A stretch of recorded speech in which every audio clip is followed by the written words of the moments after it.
It has obviously been several years since the incident, and I literally have never told anyone in my new life about this. Tonight I have some good wine to drink and figure I'll let my fingers do the talking. I thought I had met the perfect woman. We met in the last year of college. We met at a party and hit it off instantly. She was a beautiful blonde with sun-kissed skin, and she could have been a model. Think Kate Upton type figure. She was kind, compassionate, sympathetic, good listener, and had an active life with many friends. She liked my friends, and it was awesome over the 3 years we knew each other and how our friend groups merged. Several of our friends began dating each other. It was some of the best times of my life. I was on for a post-grad in finance and she had a degree in contractual law. This is just to say we ended up being successful in our own rights. But I'm no slouch in the looks department either. 5'11", 190 pounds and like the gym. I wasn't a super athlete, but let's just say I was built. But I'm very shy and didn't have a lot of prior relationships prior to meeting her. The first evening we met, we were smitten. First night we talked all night. Then it went to texting, phone calls daily, then dates weekly. Then after a year when I started working my new job, she moved in. I loved her family and her family loved me. Mostly her mother, as her father was standoffish, as he was to everyone. It was a whirlwind romance. After 2.5 blissful years of overseas vacations, hiking trips and luxury vacations, I proposed to her. She said yes. I was over the moon. She was doing all the planning for the wedding. We were talking about our futures together, buying a house, children and family trips that we were going to take together and all such things like that.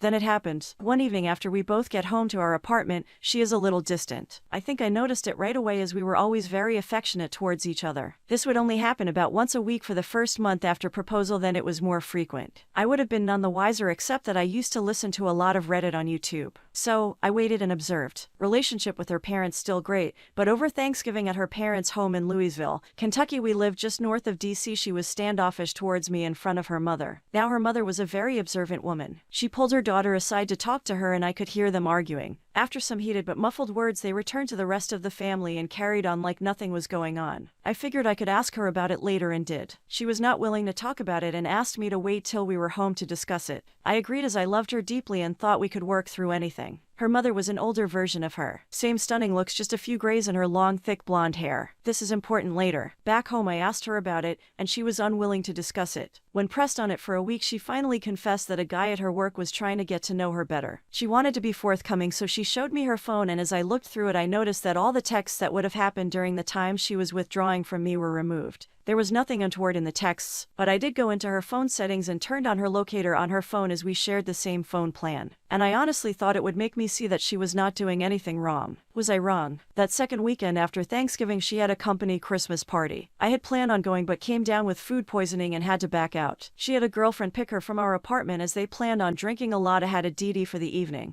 We had planned on going out all night, so I told her to have a blast and I would see her in the morning. So, as I'm puking my guts out and barely able to get off the toilet for more than 30 minutes, I grabbed my phone and watched her location. First it was a restaurant, then the venue of the company party, then a bar. None of this alarmed me until I saw her phone stop in a downtown hotel. At this point I was miserable in more ways than 3. Projectile vomiting out my butt, mouth and now soul. I finally fell asleep due to sheer exhaustion at 2 a.m. At 7 a.m. I awoke and saw she was still at the hotel. At noon she finally comes home, and I am on the mend. She loves me up, and I asked her about the previous night without mentioning anything about knowing her locations. She talks about the restaurant, party, the bar, but then says she went to her girlfriend's house to crash for the evening. First lie. For the next 3 months she has to start working later and later 3 to 4 days a week. As I start asking her about it, she becomes more and more defensive. I talked to her mom one evening when Fiancée didn't come home until late. I asked her mom about the Thanksgiving conversation, and she admitted to me that she thought her daughter might be stepping out of our relationship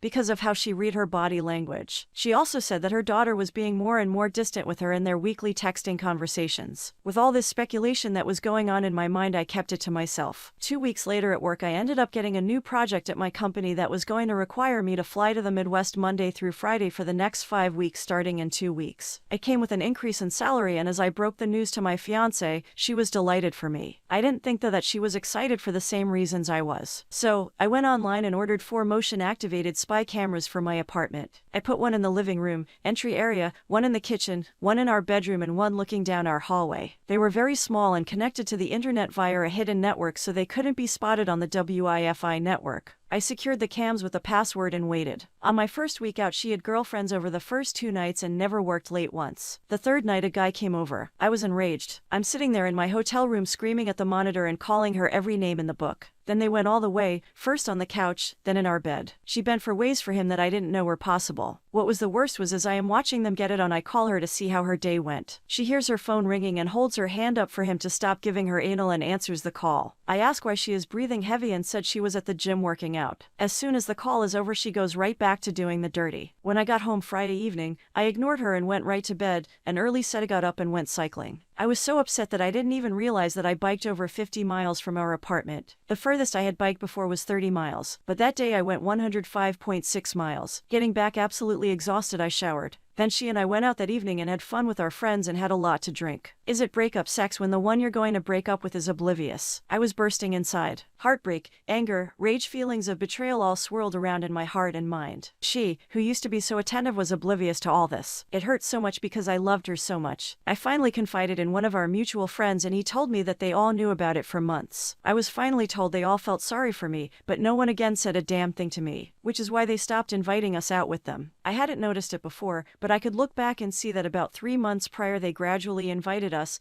me less and less. So, I figured I would try and win her back. The next weekend I planned the entire weekend as a complete weekend of spoiling her in every way. Wine and dined, pampering, massages, rubs, and talking to her about future plans and about how much I loved her. I knew I was starting to break through, and after her 4th glass of wine she started to cry, and I could tell the guilt was coming up to the surface. I asked her what was wrong, but she would choke up every time she tried to speak. I then told her that if she did something in her past or was having some kind of conflict in her mind that she needed to speak to me about, that I was more than willing to talk with her about it, and if forgiveness was needed then I was more than willing to forgive and move on. The only words that came out of her mouth and her was how much she loved me. It actually hurt to hear that from her, as I now had 4 separate videos of her and the other guy in our apartment getting it on. Over the next 8 weeks of traveling to the Midwest, the trips lasted for what would be 10 weeks. I recorded over 41 hours of her having sex with what I found out was her coworker. She never worked late once while I was gone. I tried every weekend to be extra attentive, and each week she got more and more distant. After watching this for 8 weeks, I was done, so I devised a 12-step getaway plan. Gather evidence, get her out of the way. In order to execute my plan, I scheduled a 2-week exclusive getaway trip for us at an all-inclusive resort, Barbados. She was ecstatic. Then a week before the trip, I claimed I had to back out and told her to take a friend. I knew it was over when she showed no disappointment that I couldn't go. She scheduled coworker to go with her. Terminate our apartment lease. It would expire 3 days into her trip and I was the sole signature on the lease. Find a job in another town. The company I had been assisting in the Midwest had offered me a job with a slight increase in salary. Find a new place to live. I got an apartment in the above said location. When she is gone, perform the following. 6. Take her to the airport, go back home and pack all her things same day. 7. Get a new phone number, phone, email. Cancel all social media. Monday 8. Separate us completely in regard to finances. Withdrew all monies from our joint accounts and then closed them. I put all her money in an envelope and packed it in her things. Monday 9. Have the movers pack all my things up and ship it west. Monday 10. Take all her things to her mother's house 600 miles away. All my fiancé's belongings fit into the back and bed of my F-250 crew cab. Tuesday through Saturday. 11. Give her mother the evidence. 12. Start my new life. I didn't want to do anything that was illegal, so I made sure that nothing of hers was missing. It was so hard to pack all her stuff nice and neatly away. I never cried so hard in my life. I have read so many times on Reddit about so saying they will never do it again when caught, but they don't stop. My hope was that she would genuinely confess so we could forgive and move on. She never did. Twice she came really close, but her secret was too hard for her to reveal. Tuesday morning, I left our apartment north of DC for the last time. It took 10 hours to get to her mom's house. What happened when I got there I was not prepared for. I arrived at her mom's house around 8 in the evening.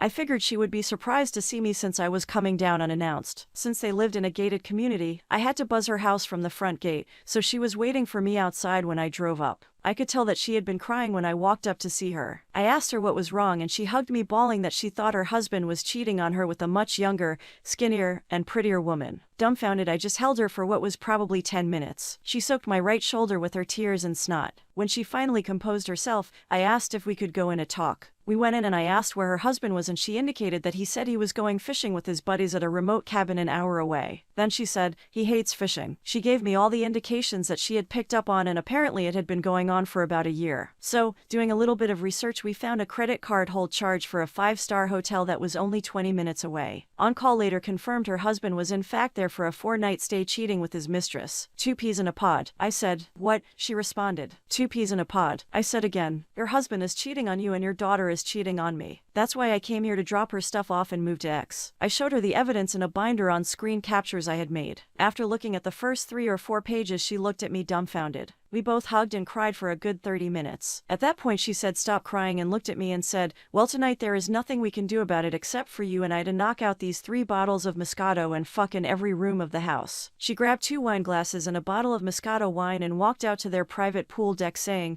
"Are you coming out here or are you going to get fucking revenge?" Now I won't go into much detail because I don't want to get blue balls, but that night and for the next 3 days we fucked nonstop. I put myself in every hole her beautiful body could offer. I must have cummed in her on her 25 times in that period. After those days were over, we passionately said goodbye and I drove to my new destination. She kept me informed as to everything that happened when now ex-fiancé got back. The day Fiancée got back was epic. I canceled my phone the morning of the day she got back. So when the plane landed and she called for a ride, it indicated the phone was disconnected. She apparently had her lover take her home. He dropped her off and left. When she came to the door, a strange couple new tenants answered the door and she freaked out. I can't tell you how many times she tried to call me because again the number was no longer valid. She went to her girlfriend's to stay for a time as coworker was already married. When she called her mom in a panic, her mom told her that I had come down and dropped off all her things and mentioned that all her monies were down there as well. 600 miles away, her mom didn't tell her that she had fucked me more in 3 days than Fiancé and I had in the last 6 months. But she did tell her that she knew that she was cheating on me, and I said I had found a new job, place to stay and new career far away from her and all the friends we had, and that her mother was separating from her father due to infidelity. Apparently she cried for days and took a week off of work. But alas, she found comfort in the arms of her married lover. Her mom never let her know where I was at. I had completely cut off that part of my life. The only link I had to that old life was Fiancé's mom, and she has kept our secret to this day. Fiancé was ghosted the most.